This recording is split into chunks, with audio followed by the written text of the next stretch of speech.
¿Cómo están? Soy Carlos de Vega. Esta semana, esta es mi agenda. 40 años después del golpe de Estado en Chile, ¿queda algo de la dictadura? Los estudiantes del país dicen que mucho. ¿La sabiduría de los escritores, la edad, hace mejores sus obras o todo lo bueno se esfuma con la juventud? Siria huye de sí misma. 6 millones de personas buscan refugio fuera del país, mientras el conflicto se complica aún más.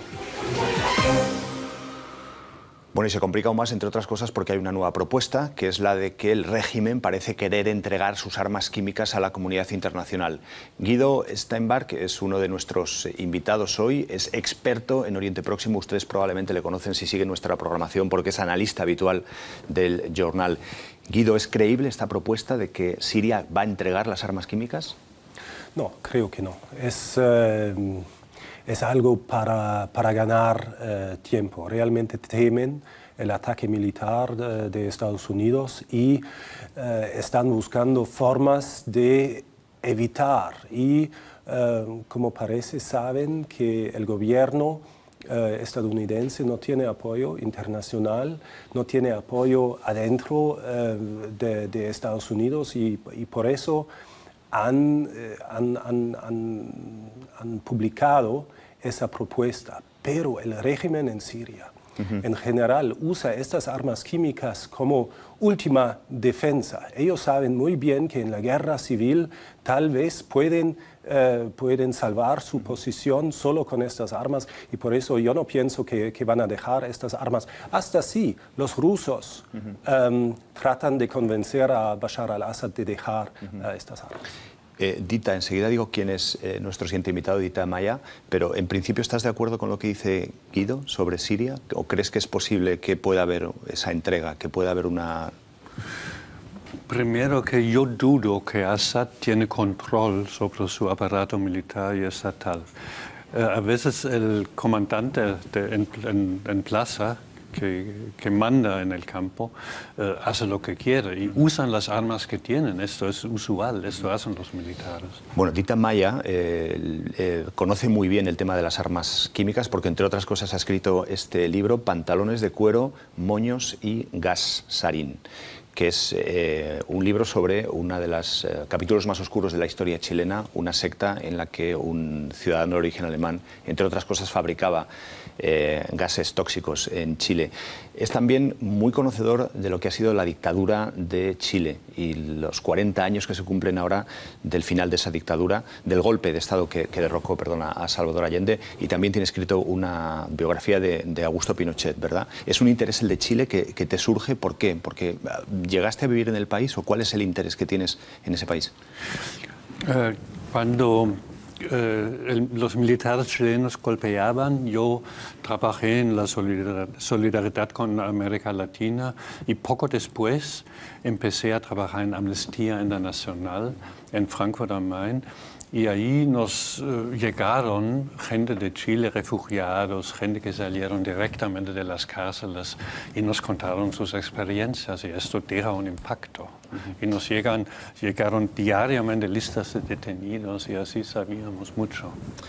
Y Amir Valle, nuestro tercer invitado, ya lo han visto en las imágenes, es escritor cubano, viene a hablarnos pues, de algo tan complejo como la libertad de expresión y lo que avanzábamos en el sumario, la vejez aplicada tanto a cómo se trata dentro de la literatura como cómo la procesan los propios escritores, que es también un elemento complicado, ¿verdad? ¿No? Cómo se va envejeciendo siendo escritor. Así mismo. Supuestamente dicen que en la madurez llega la madurez literaria.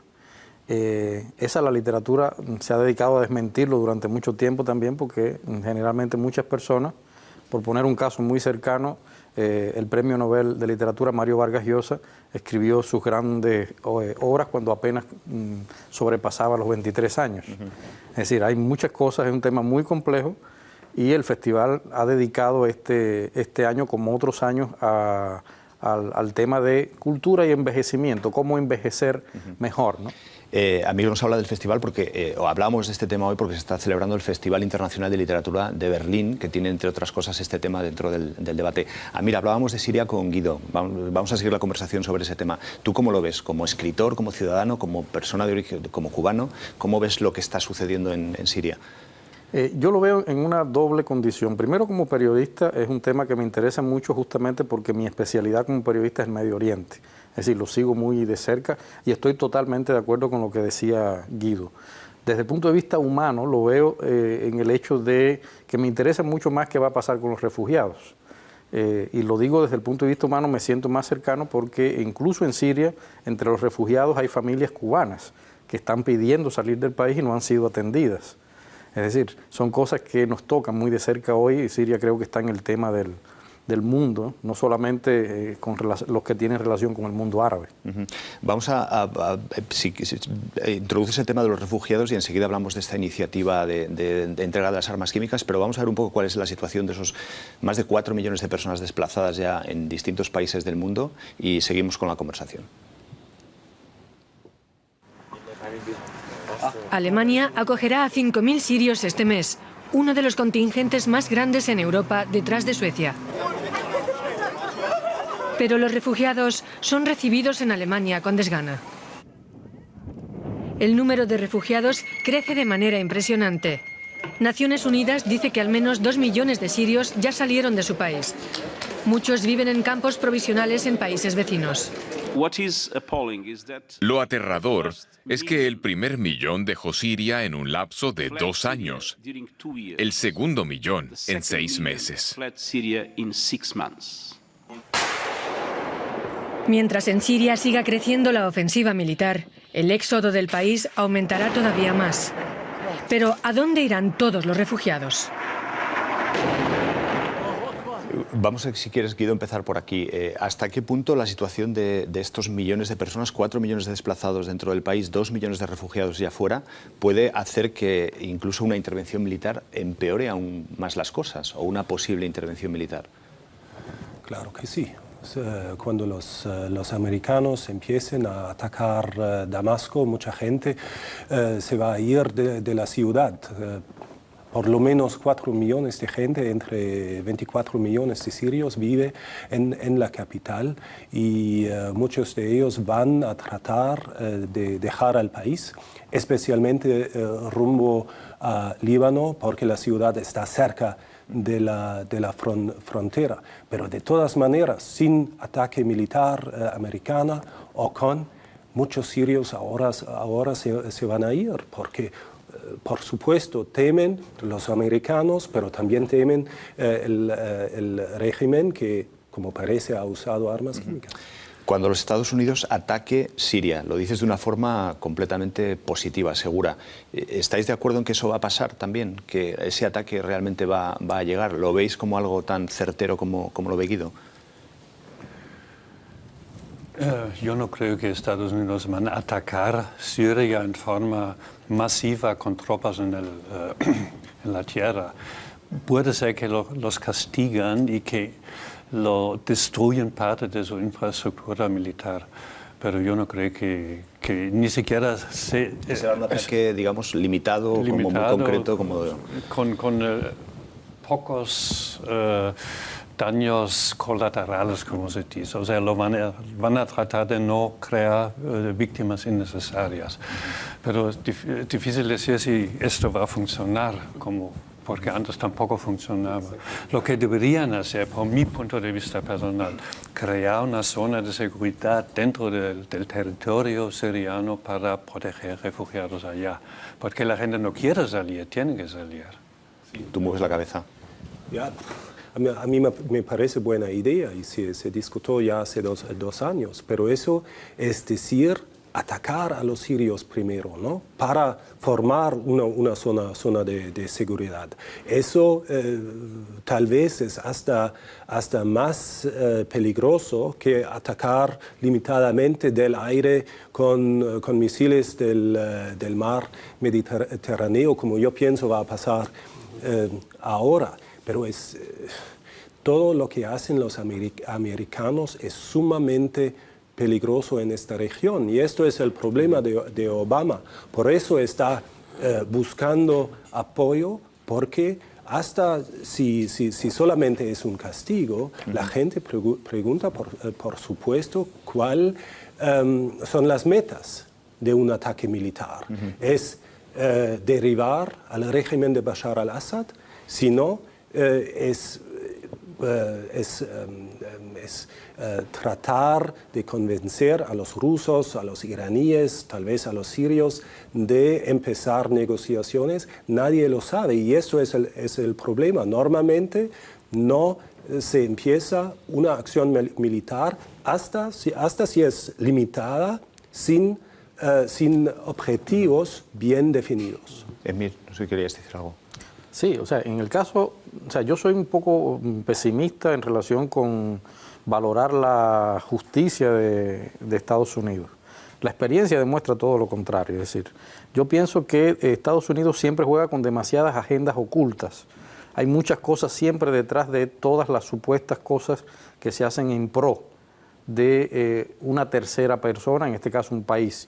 Y eso generalmente contamina el resultado real que tiene. Es decir, basta mirar lo que ha pasado en otros países donde ellos han puesto los pies y llega un momento determinado en que ni siquiera ellos mismos son capaces de controlar lo que tenían pensado hacer.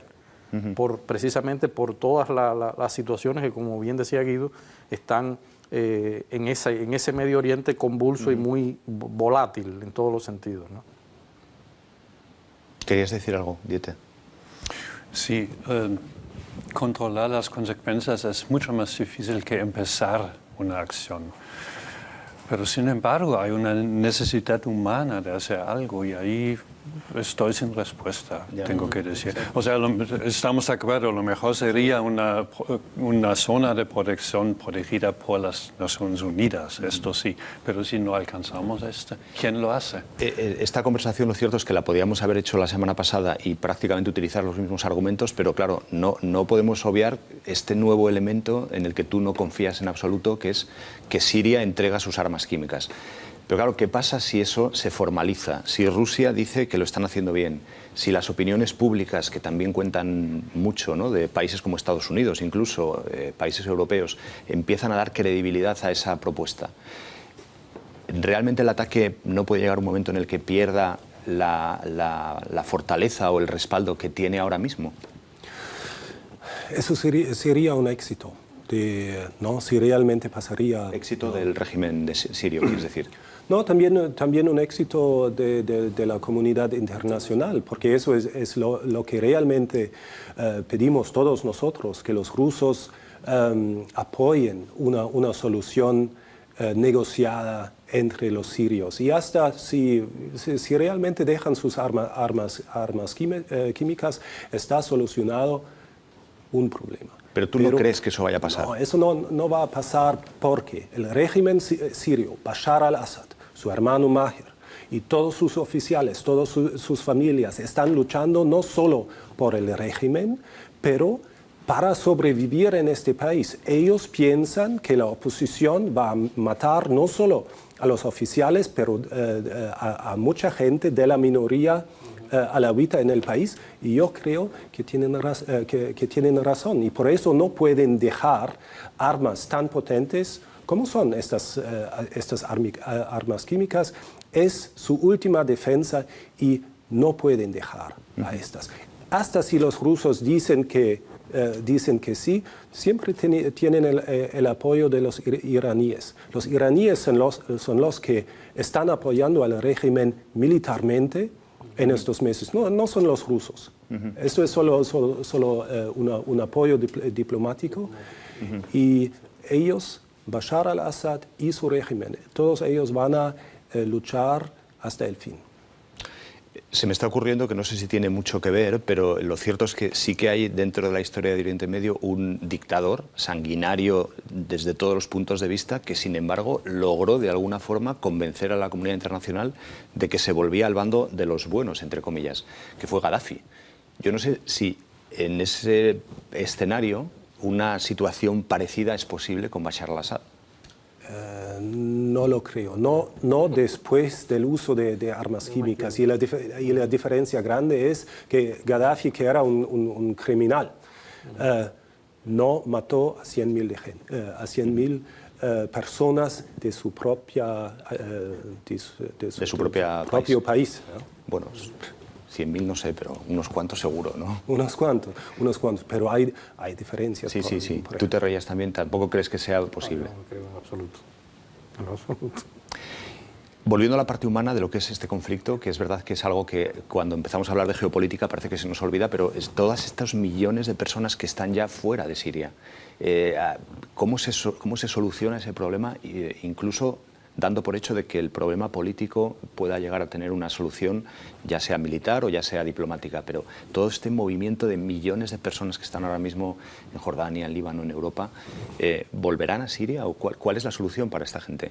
Eso depende del conflicto. Yo pienso que vamos a tener un conflicto largo en Siria. Y lo pienso desde 2 años y medio, tal vez 10 años, tal vez 15, como en Líbano, ¿no? La guerra civil duró 15 años en Líbano. Es decir, que tenemos que pensar qué hacer con toda esta gente. Y de un punto de vista humano, pero también político, porque ¿qué va a pasar en los países que no son tan estables? ¿Qué va a pasar a Jordania? ¿Sobrevive a esta crisis? No lo sabemos. Líbano no va a sobrevivir. Líbano va a tener su propia guerra civil como en Siria. Pero también en Turquía, que es un aliado importante.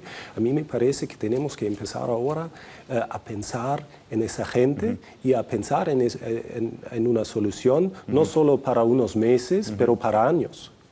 Tal vez para décadas. No sé si queréis aportar algo, Amir, a lo que cuenta Guido. Lo que hay que evitar es que se crean campos de refugiados como en el caso de los palestineses que siguen hasta hoy.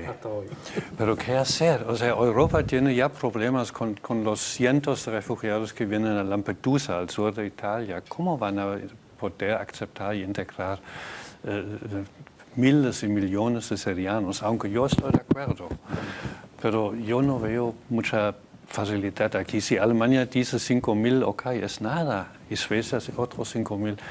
Nada comparado con la masa de gente.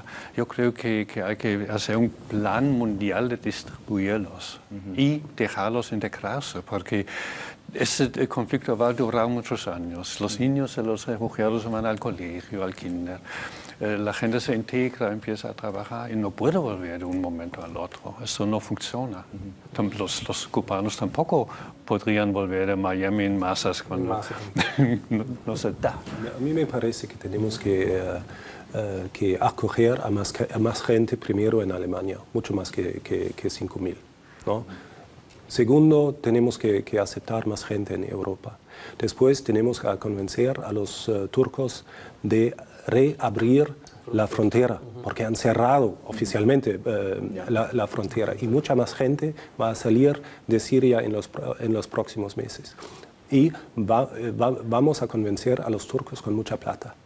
¿Ya? Vamos a tener que ayudar a Líbano, vamos a tener que ayudar a Jordania para sacar mucha más gente. Normalmente la política es de dejar la gente en el país para que se quede hasta después del fin del conflicto. Pero esta política tiene que cambiar porque tenemos que sacar esa gente de las armas químicas, de las armas de Bashar al-Assad y también de las regiones donde están en control los rebeldes, porque no son en su mayoría no son mejores. Yo me pregunto, cuando hablamos de los refugiados, ahora en Berlín se está celebrando este congreso de escritores, la parte cultural de toda esta gente, de todos estos niños, que queda completamente apartada de lo que es su formación, ¿no? Como una persona que tiene que huir de su país con 5 o 10 años, pues ni puede formarse culturalmente, ni tiene una experiencia literaria, y todo eso al final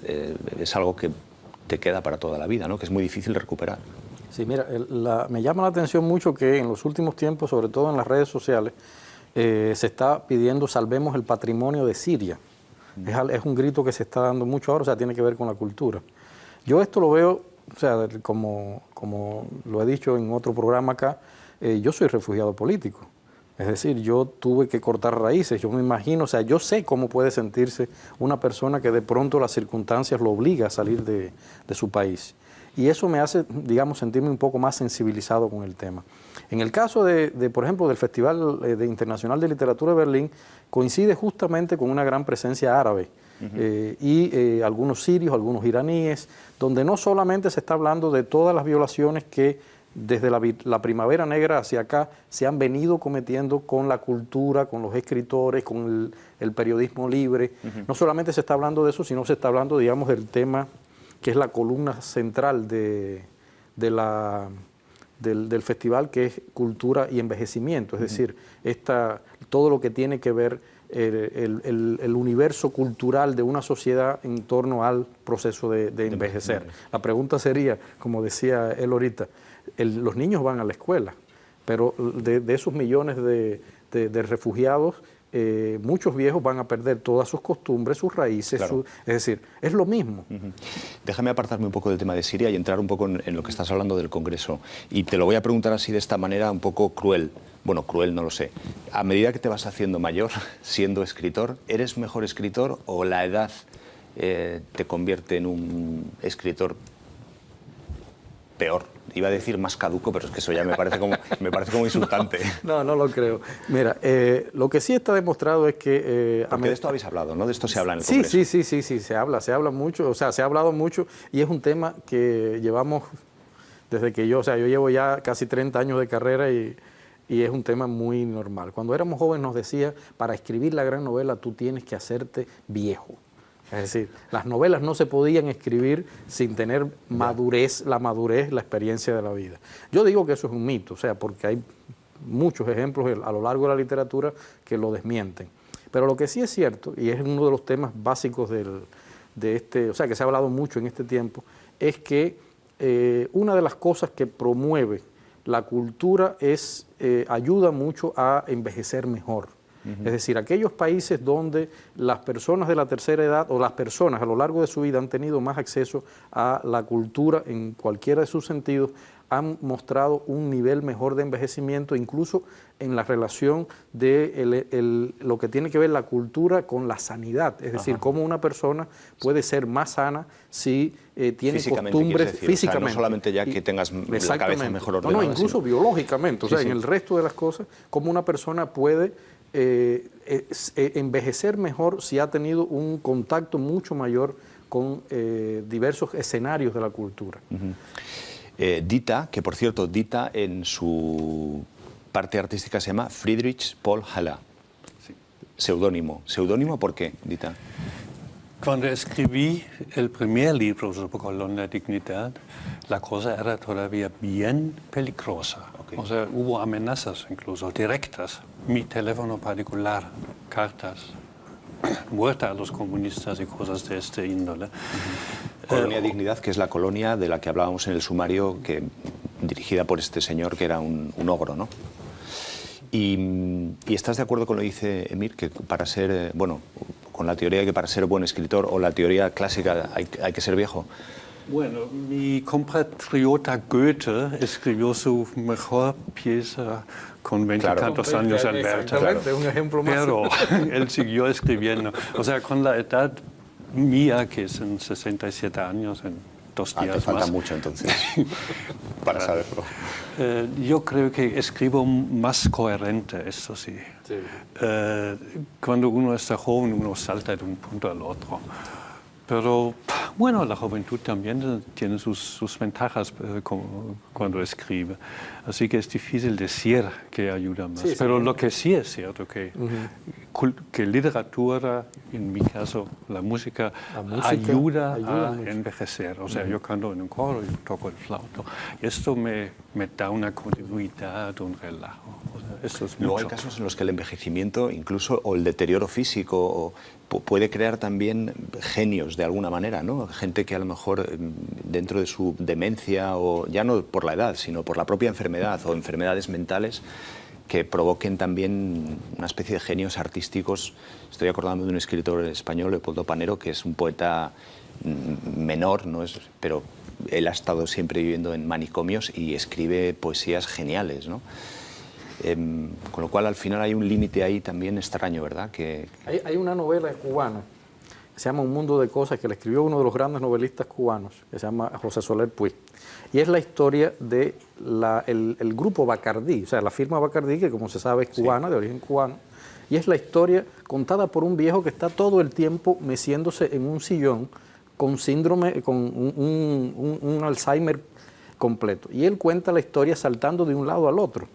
Y esta novela justamente la escribió este señor, que empezó a escribir justamente cuando tenía 52 años, su primer libro, y es considerado uno de los grandes novelistas cubanos. Esta la escribió prácticamente cuando él tenía 70 años. Mencionas el Alzheimer y hay una experiencia muy curiosa que se parece un poco también a una novela de Gabriel García Márquez, 100 años de soledad.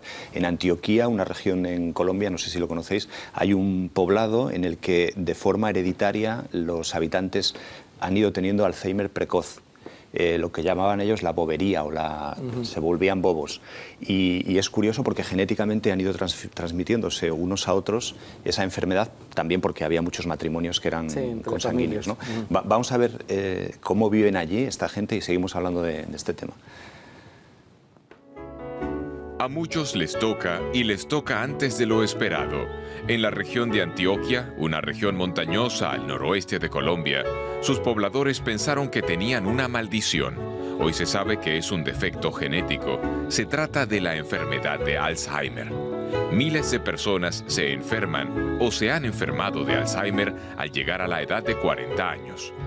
Aquí tenemos la desgracia de tener el foco más grande del mundo con Alzheimer genético, pero la mayor oportunidad del mundo para encontrar y aportar una ayuda a buscar una solución para la enfermedad.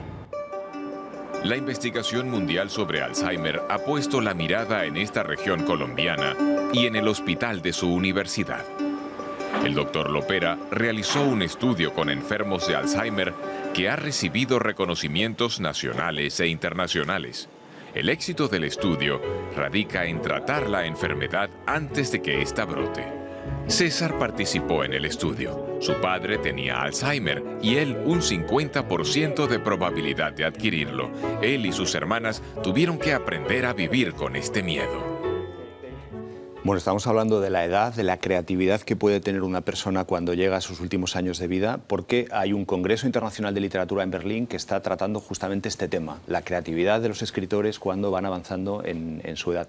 Y yo no sé si también la propia creatividad, la propia expresión de la vejez a través de las obras literarias, ya sea el autor joven o viejo. Yo no sé si eso también es un tema recurrente, igual que lo es el amor o igual que lo es el desamor, si las novelas o la literatura se fija específicamente en este tema del paso del tiempo. Sí, es uno de los grandes temas, o sea, el tema del envejecimiento y el crecimiento hacia la muerte, o sea, para llamarlo de algún modo, es uno de los grandes temas de la literatura, ¿no? O sea, hay muchos libros, desde cosas aquí, por ejemplo, para mencionar el tambor de hojalata, ese niño que no quería, que se negaba a crecer, hasta las mismas historias, muchas que hay en Latinoamérica, sobre personas que se niegan y quieren un día quedarse viejos, porque supuestamente es la mejor época de la vida, cuando se tiene toda la experiencia del mundo y se tiene, digamos, las mejores fuerzas para saber la vida, ¿no? Y a veces la vida tendría que ser como al revés, ¿no? Desde que naces hasta que cuando mueres llegas a la infancia en vez de para disfrutar más de... Hay un cuento de Alejo Carpentier que se llama Viaje a la semilla, que es justo eso. Empieza contando desde el viejo, o sea, una persona vieja, y empieza a contar toda su vida hasta que es el cigoto. Es uno de los cuentos clásicos de Alejo Carpentier, y es eso, o sea, es el tránsito, pero al revés, por eso se llama Viaje a la semilla. Sí, sí. Guido, estás muy callado. No sé si estás pensando en... Sí, o inspirándote. estoy pensando, ¿no? Pero si con mi experiencia de la literatura me parece que las mejores obras están escritas en la juventud, ¿no? Yo leí un montón de libros peruanos, Vargas Llosa, Santiago Roncaliolo, hasta Jaime Bailey. Muchos de ellos escribieron sus mejores libros en sus años 20, 30. Yo mismo tengo experiencia solo experiencia con literatura académica, ¿no? Y a mí me parece que hay que en general no haya reglas, que por ejemplo la literatura académica después de un tiempo es un poco más coherente, hoy día escribo libros que son más coherentes que hace 15 años, pero lo que a mí me falta es la energía que tenía con 25, 28 años trabajando hasta la noche. Y me parece que otros escritores deben tener el mismo problema. Pues, Dita está poniendo una cara extraña. Así hablan los jóvenes. Nosotros sabemos trabajar 8 horas por lo menos, después me descanso. Pero hay buena literatura y filosofía de gente vieja. Kant empezó sus críticas con 60 años por arriba. Claro. Esto no es tanto una excepción. Y los viejos a veces son muy visionarios. O sea, el último libro de la Biblia, la Apocalipsis, ¿no? Está escrito por un viejo de 80 años por arriba. Así que hay pro y contra. Sí. Hay algo que sí quiero decirte. O sea, yo recuerdo que cuando yo tenía 25 años, como dice Guido, yo escribía un cuento, un ensayo, 2 poesías el mismo día.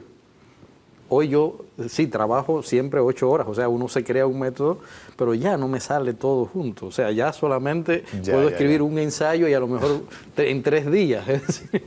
y uno se resiste a que eso le pase, pero es la edad. O sea, también la energía de la juventud es algo que realmente es innegable. Dita, tú escribiste una biografía de Pinochet, ¿y eso fue hace cuántos años? El año pasado. El año pasado, o sea, es reciente. Sí. ¿Contabas lo que era la vida de este dictador, de Augusto Pinochet? ¿O se centraba exactamente más que la vida, la figura política? La figura política. O sea, ¿cómo era posible que él se quedó en el poder por 17 años?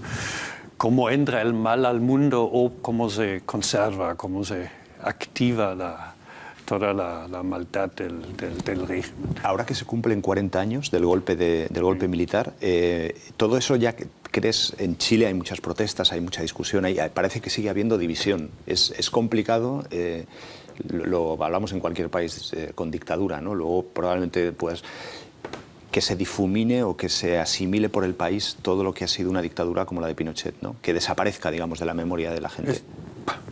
No, o sea, hoy con este aniversario del golpe empieza por primera vez la cultura de memoria en Chile, que por ejemplo en Alemania empezó también como 30, 40 años después del nazismo. O sea, cuando cae una dictadura hay un bloqueo, la gente no quiere pensar en esto.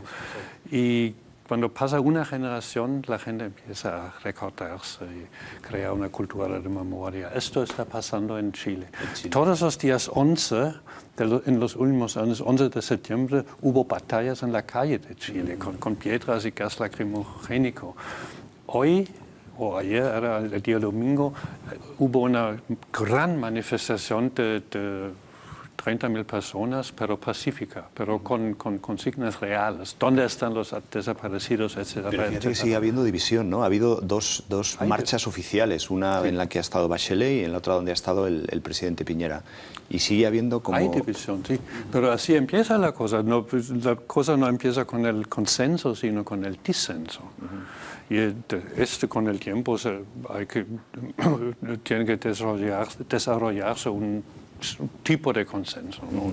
Hay uno de los sectores donde la gente sigue diciendo que la dictadura está muy presente, que es en el sector educativo, que estos 2 últimos años ha habido muchas protestas.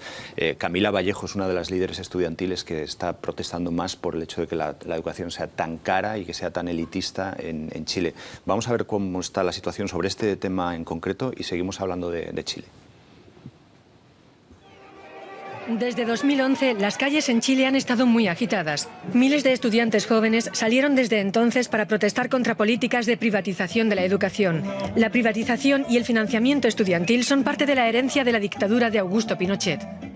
La estudiante Camila Vallejo lideró el movimiento para pedir reformas y logró crecerlo hasta tener un gran reconocimiento mundial. Eso demuestra que el mundo entero reconoce la lucha del movimiento social por la educación en Chile, la asume como propia y ojalá se tome como ejemplo para otras luchas en el mundo entero. Estas protestas en Chile han sido consideradas como unas de las más fuertes desde el regreso a la democracia. Y aunque han logrado respuesta del gobierno, no han logrado conquistar lo que quieren. Dita nos contaba que no ha vivido nunca en Chile, pero que ha observado desde el principio de la dictadura casi cómo ha ido evolucionando y cómo ha ido... Es una visión muy particular, ¿verdad? Porque es una visión de un alemán, desde Alemania o desde Europa, pero analizando muy profundamente lo que pasa en ese país. Algunos telespectadores pueden decir, no lo conoce, no lo ha sufrido, no lo ha vivido como lo hemos vivido nosotros. Pero sin embargo sí que es como al revés, ¿no? Igual es una visión única desde... ¿Qué diferencia puede haber entre lo que tú puedes ver de lo que puede ver un chileno? Bueno, yo estuve en Chile, estuve con muchos chilenos, nunca viví realmente en Chile. Pero lo raro es que afuera de Chile hay más información sobre la dictadura que adentro. Adentro no se podría conservar papel. Y la dictadura no dejó mucha documentación por temor, o sea, lo destruyeron. Afuera se conservó muchísimo, en archivos oficiales y particulares. Claro, que todo esto hace la labor de investigación mucho más fácil y más independiente, ¿no? Más objetiva. Así es. Cuando vemos que han pasado 40 años y pensamos en países como, por ejemplo, Cuba, que sigue teniendo una dictadura, realmente el camino que le espera a un país todavía con un régimen dictatorial, viendo los ejemplos de Chile, de Argentina, te das cuenta de que es complicado, ¿no? Cambiar. Yo no sé si eso en Cuba podría darse de una forma más rápida o le espera un largo camino de regeneración, de... Hay algo que quiero decir antes de responder eso, o sea, que eso que decía Dita es verdad, totalmente, o sea, aunque tú no vivas en un país, y lo digo por mi experiencia propia, cuando yo estaba en Cuba yo pensaba de un modo sobre la realidad cubana. Venir al exilio y tener acceso a fuentes que tú generalmente en el país no puedes conseguir, te permiten ampliar y tener un mayor acercamiento a la realidad misma. Hay veces que yo me dedico horas enteras del día a mandarle información a mis colegas en Cuba de cosas que ellos viven allá. Es decir, yo me entero primero acá de que ellos, o sea, es algo que es muy, muy importante.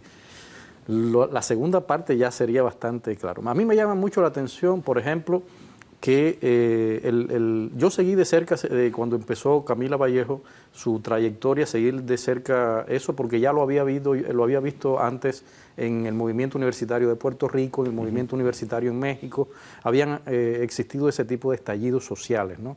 Pero lo que me llamó la atención y lo que ya empezó a enrarecer un poco es que generalmente el referente que tomó Camila Vallejo fue el referente cubano, o sea, fue a Cuba, fue a pedir consejos a Cuba, fue a mirar la educación cubana, que es una de las educaciones más politizadas que hay en América Latina, es decir, es intentar imponer determinados modelos que no funcionan. Y entonces, en ese sentido, te replico, no creo que en Cuba vaya a haber una solución. En ese sentido, pienso igual que Guido con respecto a Siria, ¿no? Siempre soy muy pesimista. En Cuba lo que está sucediendo es un reordenamiento de la dictadura, un traspaso del poder a las nuevas generaciones, que generalmente son los hijos y los nietos de los dictadores, y no va a pasar nada en 10, 15 años más, para ser, digamos, bastante optimistas, ¿no? Es lo mismo que sucedió también en Chile. En Chile hubo un reacomodo en el que muchas fuerzas de Pinochet se acomodaron en los sectores financieros, en los sectores educacionales, y hoy mueven determinados hilos del poder. Por eso es tan difícil, es mucho más difícil que la memoria haya tenido, digamos, un proceso más rápido.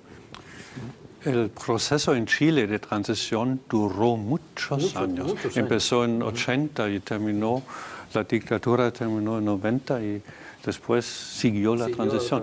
¿Ves tú la posibilidad de una transición larga y blanda en Cuba o tiene que ser? Para nada. Yo no sé. Para nada.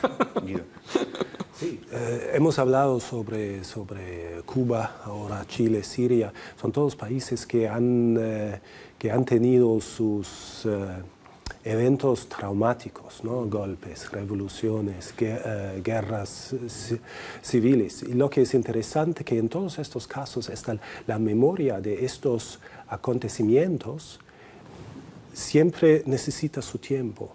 También en Siria ya había una guerra civil, pobre la gente en Siria, entre 76 y 82. Y más que 20 años después, los sirios empezaron a escribir novelas. O en Perú, sobre los años del Sendero, los años 80, he hablado sobre Santiago Roncaliolo. Empezaron a escribir novelas sobre estos eventos en los años 2000. Y si realmente queremos cambiar algo en estos países, a mí me parece que tenemos que cambiar eso. Porque las sociedades, para resolver sus problemas, tienen que empezar al toque. de hablar sobre Nos queda solo muy poco tiempo y querría terminar con Dita y con Chile, porque es verdad que estamos hablando de estos tres países, pero bueno, Chile hoy es una democracia, es verdad, está haciendo un trabajo de recuperación de memoria histórica y es verdad que todo gira en torno a mecanismos democráticos, ¿no? Ya sean más afines a lo que era antes el régimen o lo que es ahora el país. Hay un cambio ahí también, ¿verdad? Es decir, hay un hay unas elecciones, hay una... En el fondo, Chile todavía es un país pinochetista, sin Pinochet. La estructura política, la constitución, la economía neoliberal, muchas cosas, el campo de educación, de salud, todo esto, previsión, todo esto es como lo creó Pinochet. Y pero incluso cuando los gobiernos han sido antipinochetistas, cuando ha estado Bachelet en el gobierno, por ejemplo, ¿tú crees que ahí no se ha desmontado parte de esa estructura? Pero ella no pudo mover el modelo. Es demasiado peligroso para un político en Chile tocar el modelo, porque está bien fijado en todas las mentes y en toda la economía. O sea, tiene base real en el país, pero hay mucha pobreza.